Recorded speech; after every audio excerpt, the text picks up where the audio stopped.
All On right. phones, you can't switch how the camera lays. No, but Nah, like you can't. you gotta click it within the app. Um, Yeah, you probably can though. welcome, welcome. This is the book club, books and beyond. I am your host, alongside Black, and we got. Well, we had JB. JB went to go get this I'm back. iPad. uh, hey, I appreciate that. I'm a country to 2020 forward, stash out. 2020 forward, Get this 2020 motherfucker forward. learned. Do it. Do it. Hold on. Let me make sure our everybody's audio. Hey, thanks for that.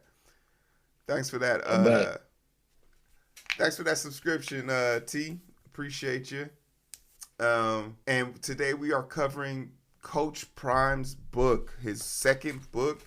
Um, made it to the bestsellers list when it came out. Had the highest pre-order book of any college coach, athletic coach in 2023, and I think of any player in 2023 with the anticipation, and broke all those records in 2024. So Elevate and Dominate by Coach Prime. Ghost written by some random dude. What's his name? Don Yeager, and forwarded by John C. Maxwell. All right, so before we dive into the book, we're going to cover chapters 1 through 7. There's 21 chapters, pun intended for Coach Prime's number. Um, but just out the gates, what do we think of this book, Black? It's cool, man. Just get to see what Prime think of himself. Okay, JB, what you got? I mean, we kind of know what Prime think is so right, but nah, it's a good reminder for those that do stick to some sort of success routine. But then for those that don't, he might have some keys for you to start preparing for your day. Yeah. Yeah, I definitely feel like this book gives off a lot of if you've never talked about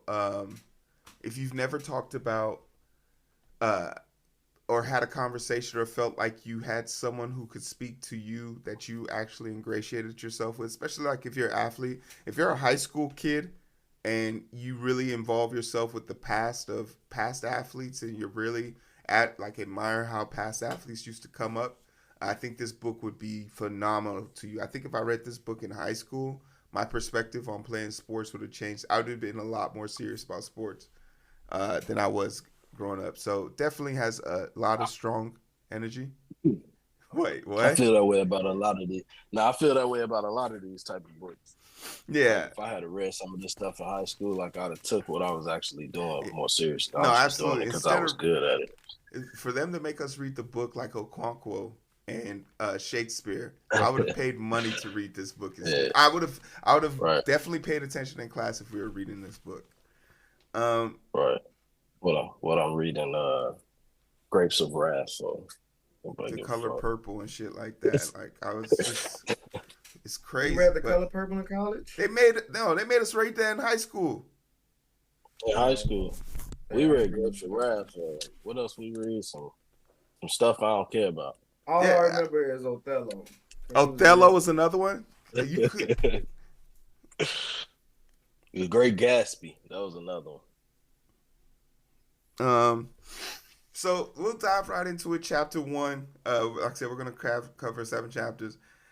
My notes get more and more sporadic as I kept listening because I felt like I've heard this before, and I could literally tell you about this book without telling you anything specific about that book.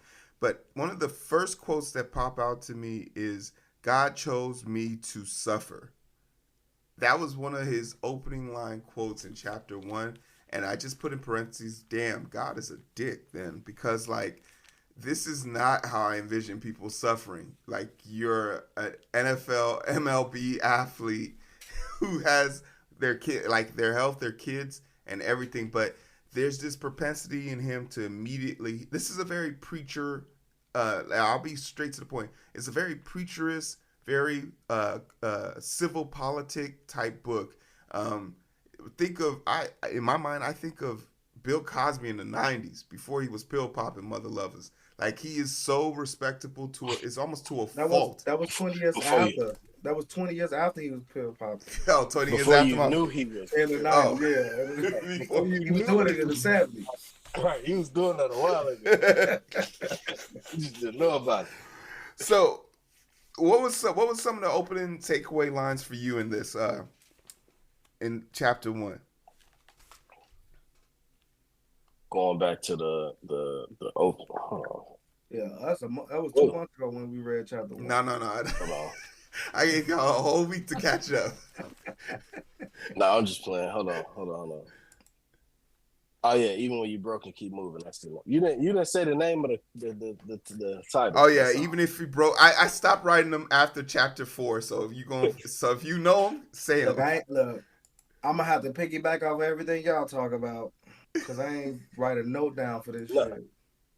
So I tried because we was texting about it, right? Obviously, Yeah. we was texting about the book. So I tried to pick out the pieces of it in which I felt like I related to, Because paid he attention said, to.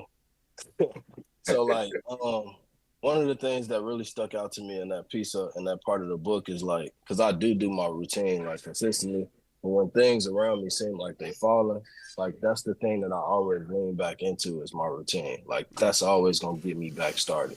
Like I get back up in the morning, go hit your workout, listen to your video, your morning motivational videos, et cetera, and kind of keep going. Like eventually, mentally, you gonna snap out of whatever going on. Yeah. I think the routine is that right there is something that I actually like take very much to heart. Man, when the world's crumbling around you, the this not safety I should say, but the comfort you feel from the little things going right. Like I tell people all the time, you feel yourself having a bad day, just do one little thing right, right? Just do one little thing right, and you'll find yourself having a launch pad to have a great day for the remainder of the day. And that's why routines are so important because it gives you the opportunity to do that first thing right. Um, I said in the first chapter he's saying a lot of heavy, profound things, but there's nothing tangible. He tells you a lot about struggle, but doesn't really tell you how to get up out of there. Like it felt like I was in a hole, and he was telling me, "Hey, you just gotta dig yourself out." And I'll be like, "Do you have a shovel up there?" No. Do you have a ladder? No. Rope? No.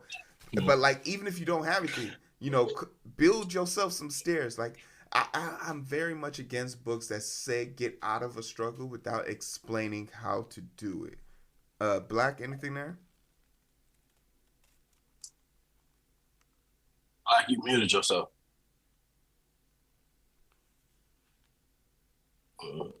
You can? Yeah, I can't hear him.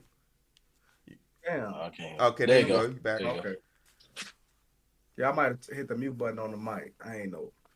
But to explain how to get out of everybody's own struggles is hard to do. So you only can tell how you got out of yours or what steps you took. So And you can yeah, put steps to get out of the struggle, but you can't tell a motherfucker because you don't know what their struggle is. They no, for might be sure. their own struggle. A lot of Mm. people hold their own self back. One No, thing he did say, one thing he did say about getting out of a struggle is voicing that struggle to somebody that you feel like can relate to whatever you're going through and being honest, because people do want to help. You just got to be honest. I think most people just kind of in their way for that too. Yeah. But a lot of times, shit, who you gonna voice it to? Everybody, like, motherfucker, be in the same struggle with you. yeah, How but they I gonna mean, tell you to get out I some think shit that it's cool to talk they about your can't get struggle out with of? people. Yeah, to a therapist. Man, that too. Another thing that came out, I guess one of the examples about the struggles that I was talking about is like uh, amputation of the toe and diabetes runs in the black community. So like him talking about that very adamantly, I think was one of the few times that he mentioned like a struggle that people could probably relate to who probably felt less than. But then I said, he's still Deion Sanders, and I think he could beat most healthy people in a foot race. without his toes. Like he's an immaculate person. He's like he's not a He trying to normal take person. his foot away. Come on, man. Let him sit down. um.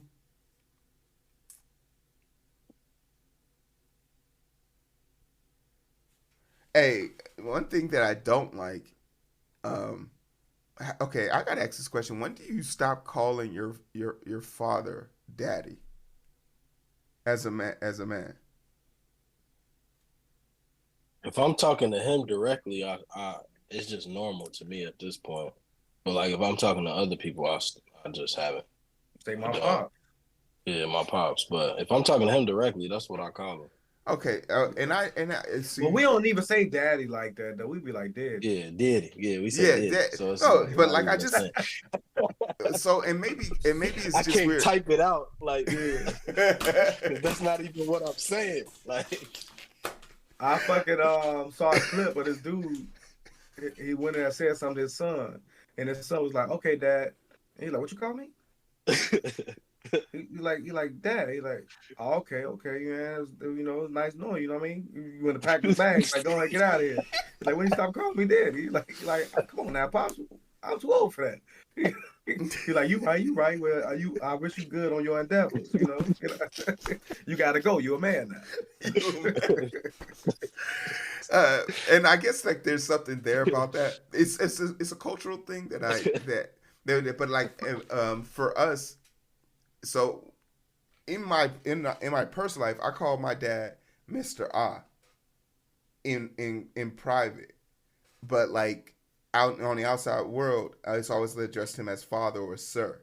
So like we can only call him that in the house, like um so I just thought that was strange that he kept repeating. He keeps talking about his two sons who are currently being coached by him, and even if you catch them on Instagram on some of his videos, they'll call him daddy in the real. And I'm like, I thought that was more of a children's type thing that people grew out of that, but I guess it's not. Okay, I just need a clarification. you African, man. You pure blood African. You know what I'm saying? So we're a little different over here. Yeah, I'm learning that. Once you get used to saying like, see, people get to a thing where they feel like they too old to say certain shit. Yeah. I feel And like then that they put that on themselves because they like, yeah. yeah, should I call you by your nickname? Like, I don't give a fuck. I don't give a That's my fuck what you shit. got. You know what I mean? That's my I'm gonna nickname. acknowledge you. Yeah, I'm gonna acknowledge you. You My know what I'm nickname my saying? whole life. I ain't never been a person to be like, yeah, I'm too old to do that. I ain't. Yeah. Hey, don't call me that no more. Yeah. Call me Jamal. Like if I was okay with it, I was okay with it. It don't mean that much to me. All right. He talks a little bit about how this is going to be structured and how he gets to 7 chapters, but who's on your side and basically what level are you currently at, and what level are you currently trying to achieve? I think this was like another profound thing that he said towards the end, trying to assess where you are and where you want to be and how to get there and how to maneuver that space is super tough. It's it's really just a roadmap. Like so, I guess just an outreach question is, how do you feel your roadmap is going, and where do you see that roadmap? Do you feel like you guys are prominently on your roadmap right now?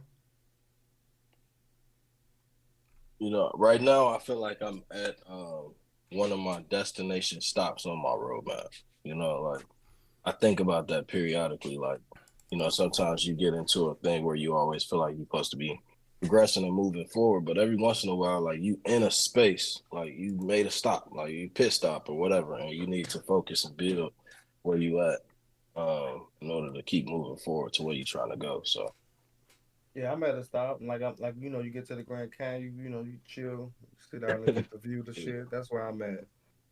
No, I know where definitely. the trip ain't ending there, but it's a beautiful sight. Yeah, No, it's a great spot where we at. So it ain't like it ain't like the progression to stop because I can't move forward. It's just because we more like in comfortable. the Alps. We on the ski slopes right now. Yeah, I'm comfortable. That's too active for me. I just want to enjoy the view. Definitely. How about yourself, hero? For me, I think a lot of where I am is like I'm in that part where I'm trying to remember why the fuck I even decided to go on this trip. I'm prepared. I have everything I need, but I'm looking around and I'm like, why am I here? I don't have to do this. Like, and I think the thing that makes it resonate with me is just that like you have to remember what you told yourself, what you said when you was confident. I think a lot of what people do is when they lose that confidence or things don't go to plan, they're like, "All right, I failed." But then you're gonna be like, "Well, no, you didn't fail. Like you just haven't learned the lesson that this is trying to teach you." And I think it's crazy. I think it's crazy when you when you have to look back at some of the notes you wrote. I'm really profound about. I think everybody should write down notes about what they're trying to do and think. Go back and read how like confident you were and realize like, yo, this is the reason why I'm doing this right now. Like even to see my notes back then saying, nah, you gonna experience like 2 to 3 months where something's not gonna go right. Don't be no hoe. Keep going forward. So I think like I'm in the struggle part, and this is where you build character. This is where your Yeah, I know what it consistency, is, hero. huh? You need to go ahead and get married and have a kid. I mean, why don't you take your own advice? My kid's upstairs. Yo, kid upstairs. Black said, I only need one kid to get through the Yeah. rut. See, I'm on number 3. I'm I like, got a damn, dog is that too too though. many? Yeah, I got a dog. No, I'm like, you just got greedy. You found your answer, and you just kept answering the Yeah, same yeah, question. yeah. yeah. You ain't even got Kept a pushing the lizard. button.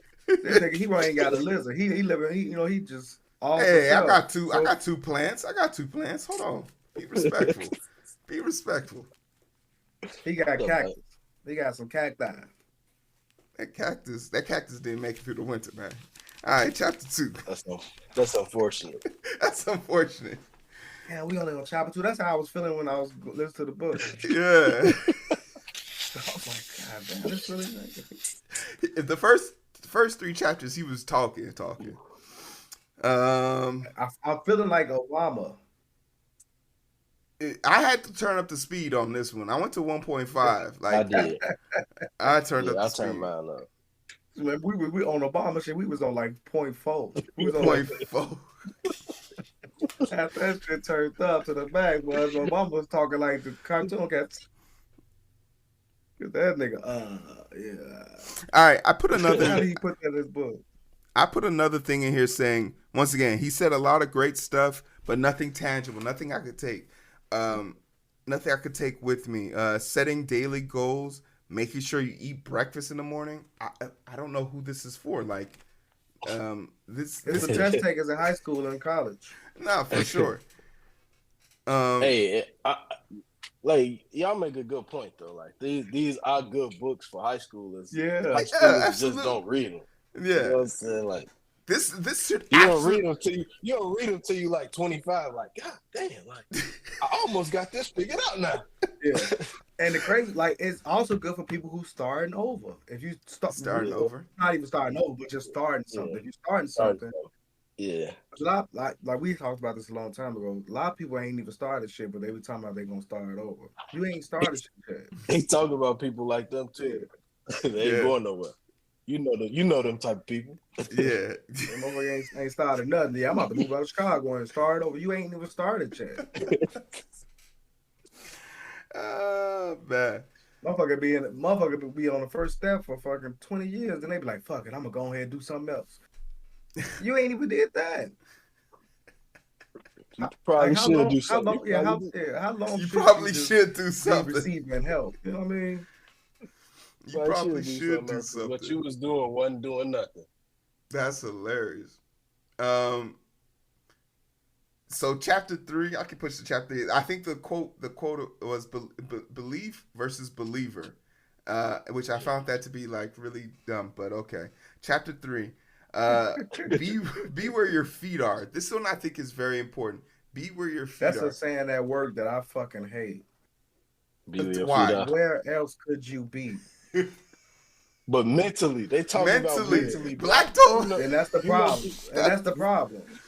I never want to be mentally where my feet are. Like that's not like I'm in a shoe or like I'm on the ground. Like he wants you to be like straight to the ground. Nah, man, I'm cool. Nah, he talking about stuff like this. Yeah, I'm at home, exactly. coming in, I'll be like, come on, man. You gotta This be is where what your he talking feet are. Be where your feet Daddy's are. girl. They get over that as soon as they get a little bit older. They want to be mommy's girls for a couple years. Somehow they done figured out how to do both. Yeah. They ain't going nowhere. The thing that Black, I get where you're coming from on this, but I think, like, once again, to a young mind, imagine sitting in class, you're trying to be proactive, you're trying to be productive. Yeah. You're in this Because boring class. because their mind is so far ahead of their self. So, but from us, it's not For like that. for adults, I think, Black, to your point, I think you have to be able to multitask. If you're sitting at work and you're not thinking about, okay, I got to do this. This is the next lineup. This is the next thing. You quickly find yourself falling prey to, like, backlog. Well, then we have another book that told us to worry about your next step. What was that? One of the last books we had. One of the last books we read. He said, "Worry about your next step." You were like, a lot of people worry about their destination. That's what be going on with them young kids. They worry about where they're going instead of how they're going to get there. So I understand be where your feet are, but for me, I just can't stand hearing it. So nigga at work that said that. Oh, and I wrote this in black ink. I normally write in red. I wrote it in black ink. That's why when he said this line, I just knew I was over this book. He said, "You were about to throw the book out the window." He said, "Plan another pen. Where's my?" He said, "Plan your time.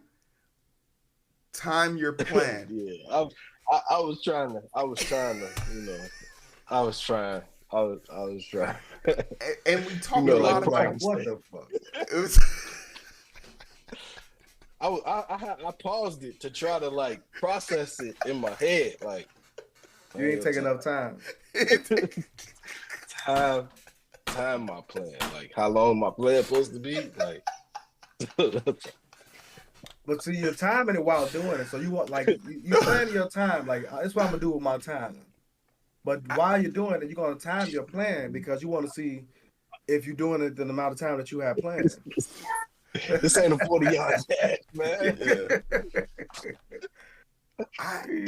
And it's an updated version of the phrase, you know, what and he actually said the original saying about, like, basically make your plan or plan to fail. It's his turn on that. But also, what was wrong with that one? What was wrong with the original verse? You know, I just feel what is it? Plan. What is it? It says what he said or the original verse. The original is plan to fail or fail to plan. Make a plan or plan to fail. Yeah, if you fail to plan, you plan to fail. That's what it is. Yeah. And we always fuck with my supervisor because of that. He was like, because he always say he got a plan at work. I mean, it should never go that way. That shit ain't true, because no shit ever go the way a plan go. Plans fail all the time. It depends on how you plan it. No, definitely. We're not, plans do. So what we do at the job, we got work plan sheets. So you gotta say what you're gonna do, and then you gotta take your time out to point out everything that can go wrong, and what you would do if that shit goes wrong. Yep. And there's a fucking. It's like, I think 19 or 20 scenarios that you got to go through. Like, if it's too hot, if it's too cold, and there's a whole bunch of shit on there. Electrical. So if you actually plan through the whole work plan, because it's gonna take you an hour at least to do the work plan before you even start the job. Even if the job 10 minutes, you're gonna have to take an hour out to do all that shit. So by the time you do it, you go through it the right way. At the job, they be getting on their work plans. I'm finna go to my office tomorrow. I'm finna tell my team, time your plan your time. Yeah. And if one of them quits on the spot, I don't want to hear nothing. One of them quits on the spot, like, what you just say? No, just randomly every day, just pop out a quote for them, and then don't explain it. Be like Shannon Sharp. Oh my Just get goodness. and then just post some shit to him and then walk off like he just dropped the bomb. That's trying to play health insurance. It's too late. all right. Another thing he brings up, he talks Getting about life insurance after you die ain't really for you. You know what I mean? And walk out. Oh man. Another thing he brings up Jim Carrey and the $10 million paycheck story, and I just want to talk about how unrealistic that idea is.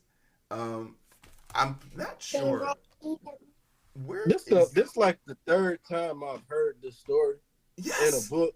Yes. I feel like John Maxwell just keeps spreading it everywhere. Yeah. But I feel like they keep upping the money because I'm pretty sure I thought it was $1 million at first. I thought it was $1 million. And now it's 10 million. Yeah, bro. The money just keep going up, bro. It was $1 million, bro. And like now he's talking about like how he buried the check with his dad, and I'm just like, okay, first and foremost, Jim Carrey's a psychopath. Like he's an uber talented individual who grew up in the ranks of people with money already. So this idea wasn't far-fetched for me. And then like they talked about how he drove around Hollywood pretending he was going to meetings that he never went to. You know how much money you have to have on yourself to pretend to have a life you don't have? That's not you talking about for a role though? Because he's one of those what do you call them actors that he literally said verbatim, he would drive around to meetings that he wasn't going to or wasn't privy to, but just to pretend like he was doing something. That's psychopathy if I've ever seen it. For who? Jim Carrey? Yeah. I ain't gonna say nothing bad about my boy. I mean, it's nothing bad. I'm just saying this is not a realistic standard that anybody's living to. Like, I don't have time. Like David Goggins, bro. You're not about to be David Goggins, bro. It don't make sense. Yeah. Like nobody finna be grown. Yeah. And then for the nerve for you to feel that other people should be like you when you're doing stuff that doesn't make sense. Goggins do say he don't think nobody can be like absolutely. Yeah. And the fact and this but is he wants you to be though. No. This is how we know. This is how we know. This is how I always know if someone's ever read his book, because a lot of people like to say, "Oh, I love David Goggins' book." I follow it religiously. You run till your toes fall off and your poop turns black. That's what you're doing out in these streets. Because he lost me on the pull-up stuff. Yeah, the pull-up stuff was over. I was like, David Goggins is not a role model. He lost me from the jump when he married that white woman out there, fucking her daddy. And all of that, bro. Like, these are health emergencies. And then he's like, "Fuck, but I'm not weak." No, I'm not weak. Keep going, like nigga. Hashtag who's gonna carry the boats? Who's gonna carry the boats? Like, if it's all in the mind, then why is your body like falling apart, letting go of fluid? Yeah. Yeah, he lost me as soon as he married that white lady. After knowing that her father is fucked with him. I would never, like, that be the main stuff about that book. When people bring him up, that's all I think about when I think about that. Like how fucking little of a father he was, how much he wasn't a father, and how he married that white woman. That's tragic. Chapter 4. I think I put that work in. Chapter 4 Chapter 4 was kind of tight. Having a title is just a name, but it's not your location. I think this was a profound step right here. He talks a lot about what it means to be a coach. So for him being basically this, he explained it, being a coach doesn't mean that like all, be all, so on, so on. It's just a title. It's not your location. Like you can't live in in his words, being a coach without putting the work that needs to be put in so that he can keep the title. And I do think people live too much off of their title and not enough off of their merit of what it took to get the title. You ever hear somebody say like you did the work to get the title, but you didn't do enough. You didn't keep doing the work to keep the title. I think this was really in the way. It's like all these players getting paid. It's like when a player get paid. I mean, especially before the NIL deals, like if you was a running back and you know you only had 4 years in the league, and for you to make money you need to get to 7, yeah, I'd be sitting out too. But I wouldn't be no running back as a kid now. Like that's crazy. There ain't gonna be no running backs in the NFL. You're gonna be like, why? if there ain't gonna be no running backs, then the offensive line is gonna be gone. Defensive line gonna be gone. Yeah, ain't nobody from Florida gonna play football no more if ain't gonna be no running back. They gonna play wide receiver. That's Cali. Yeah. They ain't gonna do They're not that's tall Texas, enough. ain't it? People in Florida, They ain't gonna devalue that. people in Florida, Yeah, Like that's if I Texas. was, like if I was Christian McCaffrey growing up, like how would I play running back? I think Texas breed the fucking Or you gonna like the Saquon? the wide receivers, right? Texas. Yeah, don't they A.D. breed the wide Mitchell. receivers? California. Cali First was, round draft I pick. thought Cali was the California. quarterback. Georgia. Yeah, Cali the quarterback. Georgia man. really do be making running backs. I think the Georgia making everything. Yeah, Georgia makes everything. Georgia. And this is in chapter 4 is when I came to the realization that Deion's. All right, I'm about to say this, and I don't want this to be taken out of context, because when you say someone is out of touch, it sounds like you're being derogatory or negative of them. But I honestly believe Deion Sanders is out of touch from the perspective of he is not a normal human being. He's actually a special individual amongst men. And he doesn't quite understand that what is normal or ascertainable to him is light years away of what people are capable of. Like his mental fortification of himself and his mental ability, his capacity and his physical God-given gifts are something like it took time to create him. There's a reason why we've only had one of him. And he's talking to us. I don't know if he believed that. I don't think. You wanna know why I don't think he believed that? Because he's such a good coach. Because if he wasn't a good coach, then I would think that. Kind of like the Michael Jordan thing. Like Michael Jordan can't pick a player for nothing because Magic Johnson couldn't coach. Larry Bird, he was all right, but like typically, and I think LeBron this way, like LeBron can understand like that he different than everybody else. Like everybody not gonna be me. But I don't think he verbalized it right though. But I do. I feel like with LeBron, he see what you can be instead of what like you trying to be like him. He rather just see what you can be. But a lot of people don't look at what others could be when they're looking at what they've done. So it's hard to look at what others can be. But motherfuckers can attain. Jordan feel like motherfuckers can attain what he attained because to get what he was, he practiced for that. He worked hard. Yeah. He worked hard. He worked hard to get what he got. It wasn't like it was given to him from jump because he didn't have that from jump. Like I was gifted. Yeah. He was only gifted with David Goggins was gifted with the drive. So like I don't think those people see other people as like not being capable of doing what they're doing. But I think people that's crazy gifted, like a Deion, like a Bo Jackson, like a LeBron, like I think they understand like everybody not gonna be able to do this shit. But I can see like how great you could be if you put in your work. Because I still gotta work. I think Magic could be a coach of a team, but it got to be like an already good team. Yeah, Magic said he ain't got patience. Yeah, that's what I'm saying. They got to already be good. They got to be smart. He make a hell of an owner because he got a good attitude. So they just got to be with it every day. He been a part of 2 franchises. They both won championships. Same year. He about to be a part of the Washington Commanders. If they win a championship, we gonna call it the Magic. That's the female team, right? Huh? The Commanders. The football team. They got a new NFL team. Yeah, no. They used to be the Redskins. Now they the Commanders. Oh damn. Okay, I thought what was they just recently before they became the Commanders? The football team. The Washington football team. Yeah. It was something stupid, man. They should have called them the Red Tails. The Washington Red Tails. I actually wish I had got some of the uniforms though. 'Cause that's Oh, that was The a 1 year football thing. team uniform. yeah, Yeah, that was a 1 year thing. 1 year thing. That was great merchandising. Um, You chapter can get that shit from the flea market. They've been having that. chapter 5. Leader or dog. All right, this is where I think the Jaeger guy really took over and made a lot of edits here. Um,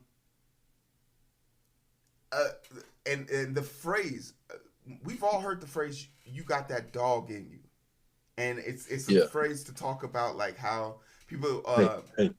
people like go and get it, like the go getters in a section, or the people who never quit. Leaders, and I think like he heard this term and said, "Oh, I don't like this." He was like, "Why don't you call your captains, your captains and your leaders assorted names?" And he's like, "No, I have leaders and dogs."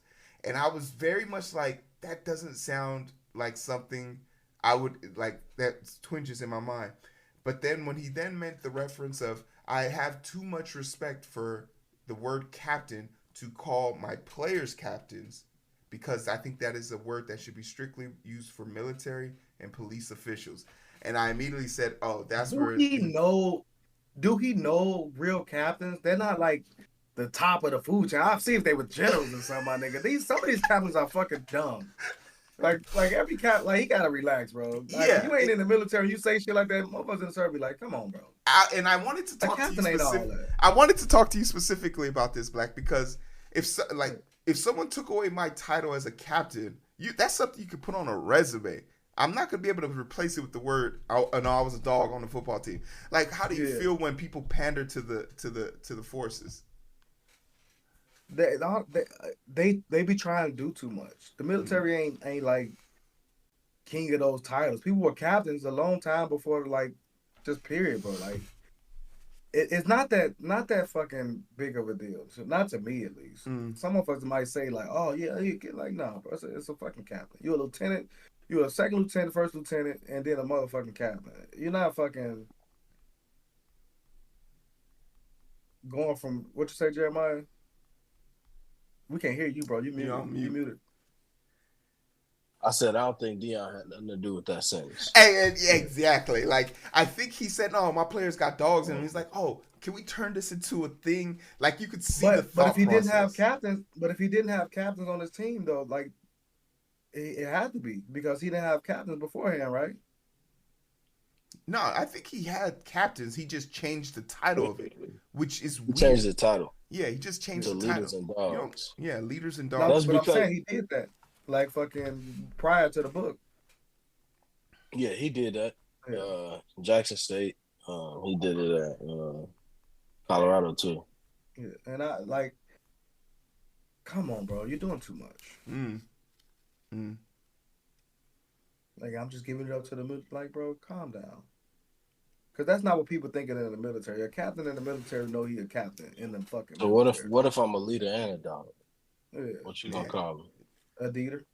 an alpha male, an alpha male. Do I get to be a captain now? I'm the No, captain now. you're a Dieter. Look at me, I'm the captain now. Look at me.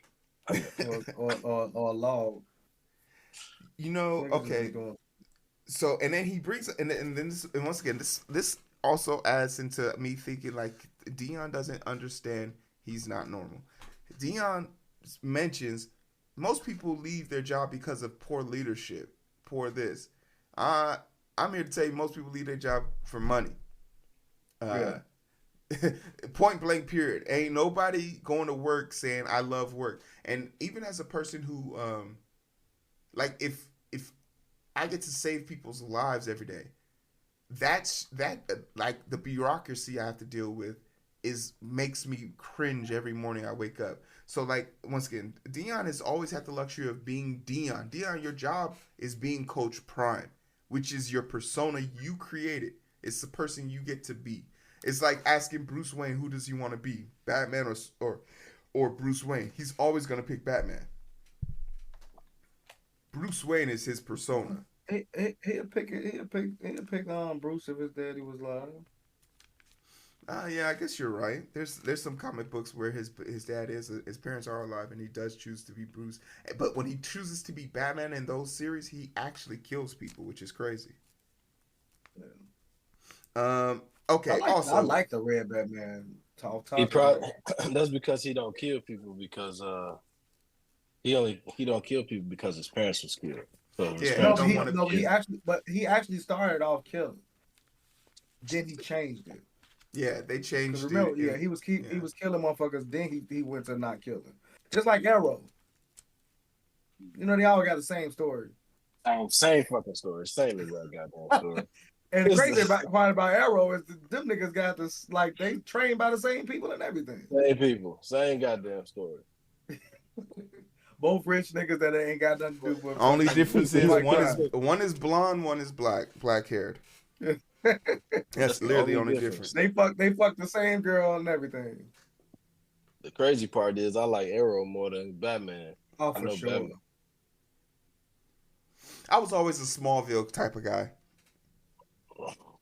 I fucking stopped fucking with Smallville because he didn't progress. Like, because they didn't let him become Superman. I was like, what the fuck? Yeah, but I think they did the That's best they why I could. never got into it because I Yeah, heard about that. Yeah.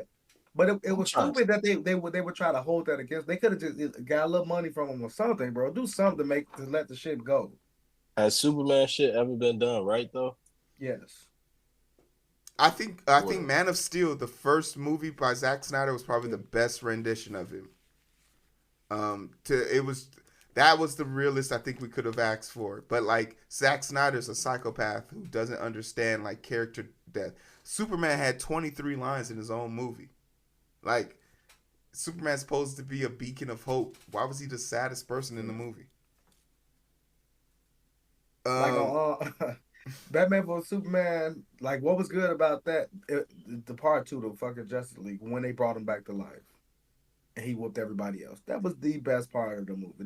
Everything else about the first one and the second one was trash.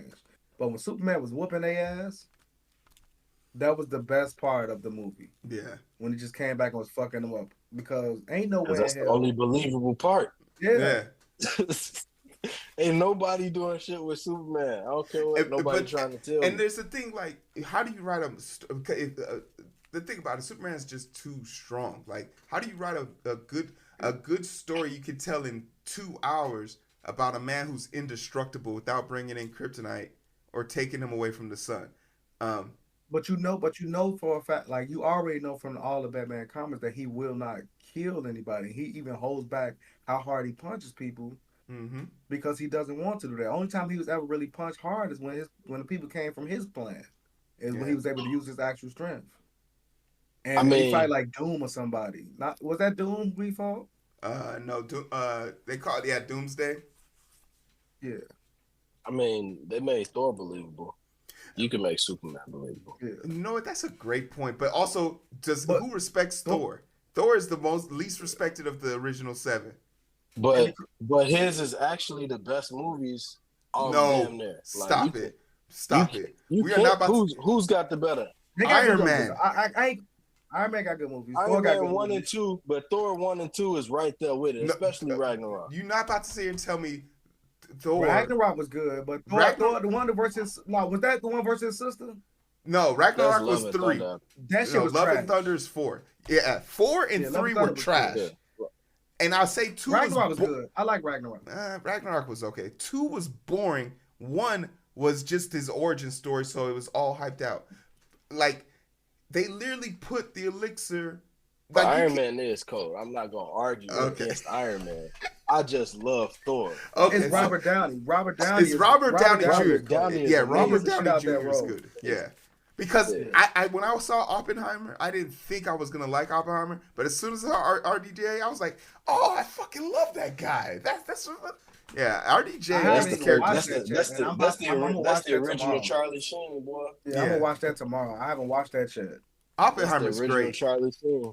Yeah, I keep hearing about it. I'm like, I gotta watch that. Just set aside 3 hours of your life. I work 10 hours a day. I can watch it at work. I gotta mute that out, Black. I don't want you losing nothing because of me, man. I gotta mute. He ain't worried about They it. can't say I'm doing that or not. They can't All even right. record me at work. I can have my phone in my hand. Chapter And the only way they 5. can say I got my phone in my hand if somebody else see it while they seeing it. Even if they record me with my phone in my hand, they can't use that record. I do want to say something about Chapter 5. Does Deion Sanders out one of his players' girlfriends for being a cheater? Yeah, because I feel like with the way the story was told, anybody can figure it out when they just looking up his play. I just look at who got drafted and shit like that, thinking we know who you talking about. I started to look it up to see now because I found the person. I found the name, and then I took it a step further and found the ex-girlfriend too, because there's clearly stories that have been written about this. But I'm not gonna look at. I'm not. It's funny. I'm not gonna put them out there, but I think if you want to find it, you can. But I just once again, this is also leading in that Deion doesn't understand something. This is a dude that's been divorced twice, so he doesn't really take these relationships seriously. He's like, oh, you don't need. But when you know how when you know.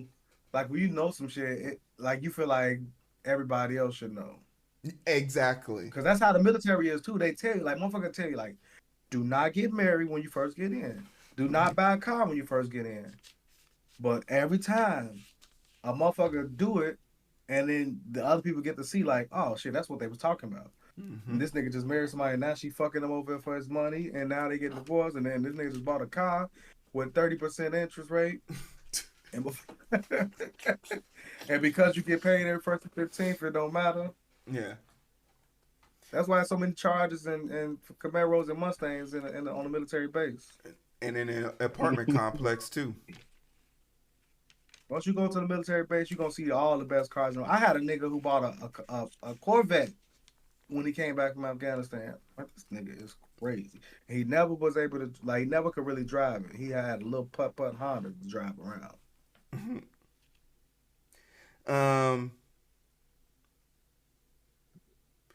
He My talks boy about came back from Afghanistan, bought a Mustang, and totaled it. Go ahead. That's crazy. He talks about being clear and decisive, and we're 5 chapters in, and I'm still not sure what the overarching message is, but the pointed messages of each one. I hear his bullet points at the end of each one, but once again, this kind of just washed over me. Chapter 6, wants, work, and win. This right here was very interesting to hear. He talks about the three W's, which I think once again is the Jaeger guy talking, because these don't make sense, and the wants and works are valid, and I don't even think it's worth one. It's the win part that really had me on. He talks about the greatest winner he knows in his life. The greatest winner he knows in his life. If I asked you who is Coach Prime's most significant winner, what would you say as an audience? I'm talking to the audience right now. You got that in your mind? All right, cool. Now let me give you the answer he gave. The greatest winner in his life doesn't have a license, was the nicest person, and always made it to Bible study on time. Who is this person? It's his grandma. And I just have to say, like, stop it. You're hurting yourself. You're hurting me. You're hurting me. Yeah, so yeah. Hey, stop it.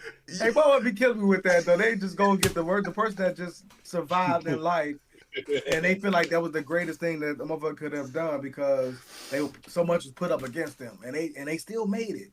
They still but they were like, it wasn't like they made it gracefully. They were struggling the whole time. Like, come on, man. They didn't even give you the answer.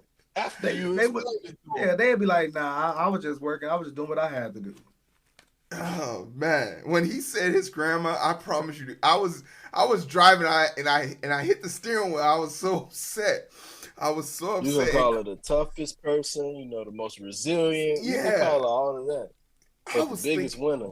I was just, and maybe so, because and then he does the thing where he talks about his poor upbringing, how his grandmother was person, which is something that 50 Cent did. But this is the parallel I wanted to take from these two books. We read a book about 50 Cent and how he talked about his grandmother, and how we read about Deion Sanders.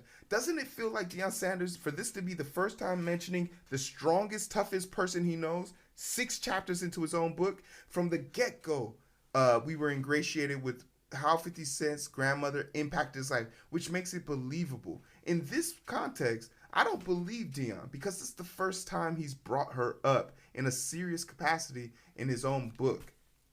So it just feels cheap. It doesn't feel real. Am I wrong here? But like after reading 50's book and hearing how he talked about his grandma, that sounds believable to me.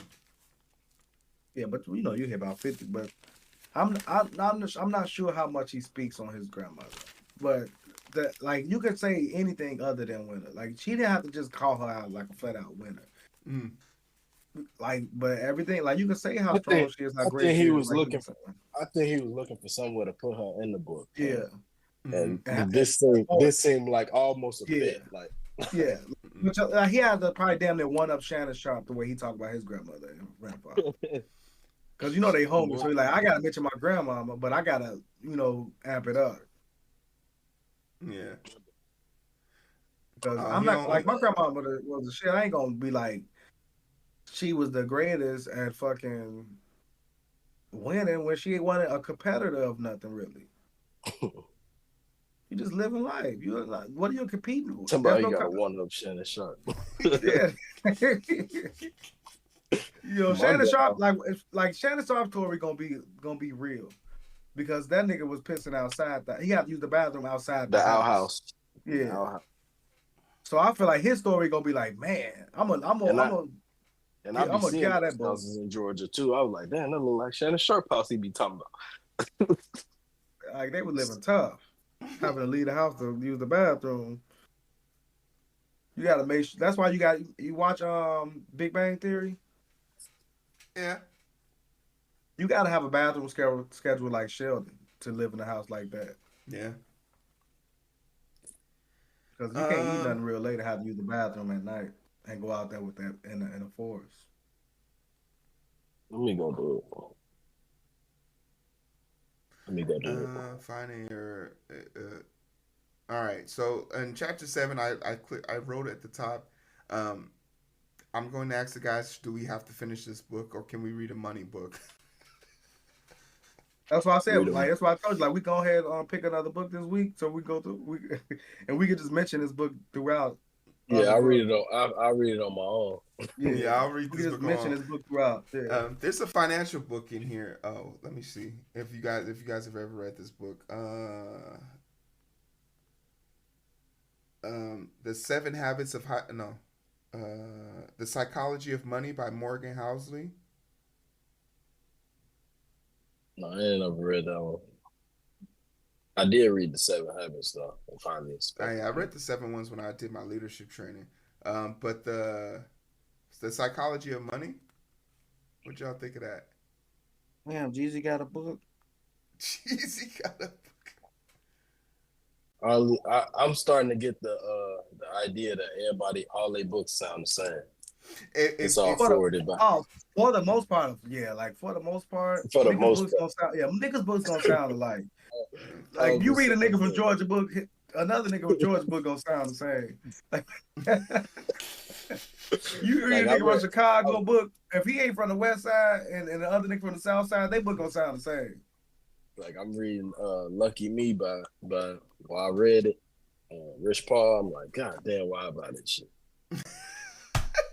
I'm not reading. I'm gonna read the book about like Prime or like LeBron, but I'm not gonna read the book about Prime's son or LeBron's best friend.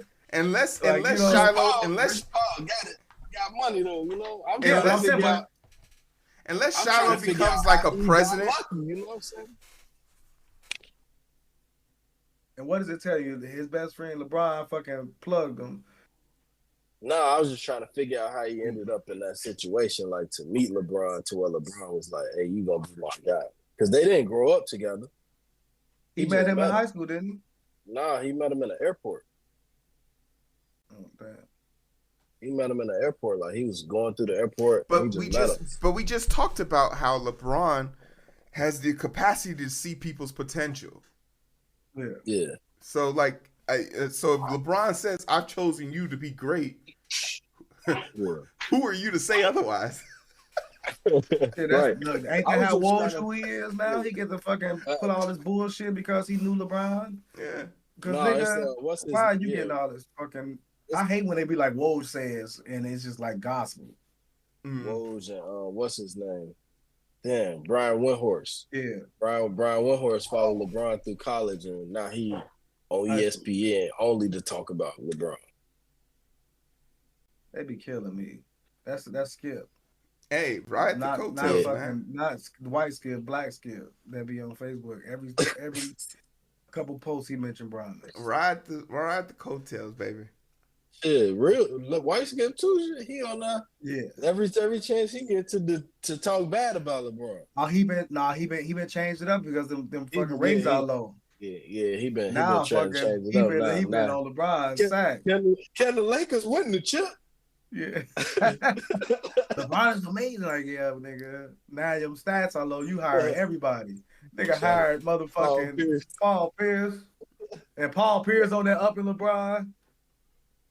Yeah, Pete Pizzle on the show. Oh wait, where my notes go? All right, is there anything else in this chapter 7? So we reading Are we gonna read that before I buy this book? The Psychology of Money by Morgan Housel, right? Yeah. Wealth, Greed, and Happiness. I'm with it. All right, what changes? Timeless Lessons, yeah. It's a 5-hour book. Yeah, I'm good with that. Yeah, okay. And hey, Coach Prime, if you're watching this, there's no disrespect. Like, you know, we think your book is actually It's just great. not a book club book. It's not a book club book. It's not a book club book. It's an individual book. And if you're watching this, you're like, damn, should I buy the book? We're 7 chapters in. If we haven't said anything that made you say, damn, that is a gem, you probably not go find. You probably know this. I think a lot of people. If you're over 30, you this only buy it because you love them. Exactly. Okay. Yes. I will say this: if you like Coach Prime, buy the book. If you're a fan of Coach Prime and all the things he does, buy the book. But if you're over 30, you're not gonna necessarily learn anything, and we might be wrong. Like I want to keep reading the book. If you're over 30 and like doing something with your life, there's people that need this book. I ain't gonna say. Yeah, there's people that need this book. There's people that need a lot of books that that they ain't ever touched one. So we ain't. So I was always to that point. Like in high school, they always said like the people that read books gonna be millionaires, and I always used to be like, "What books y'all talking about?" Because the book talking about Harry Potter ain't finna make me no millionaire. They was talking about these kind of books. Unless you're a creator. Unless you're a creative mind. It wasn't for me. Yeah. It wasn't for me. That wasn't me. You know, but Harry Potter is such an amazing show. I feel like I want to listen to them books. No, that's exercise the creative muscle. It's good for you. But this the kind of book, like if you just a regular individual, not Deion Sanders, at creativity, you know? Yeah, like if you like, I feel like, oh, you wanted to learn how to you've been working out by yourself for the last 1 month and you're like, okay, I'm over this. No, read this book. It'll motivate you to go back to the gym. Black, by the way, we missed your post. Black, we missed your daily post of that treadmill, Black. I really, me personally, I missed those. I stopped. What day are you on? What day you on? Shit, I don't know. I be using the shit out of this motherfucker. I be in this bitch dying. That was another reason though, because I like fucking 2 weeks ago I started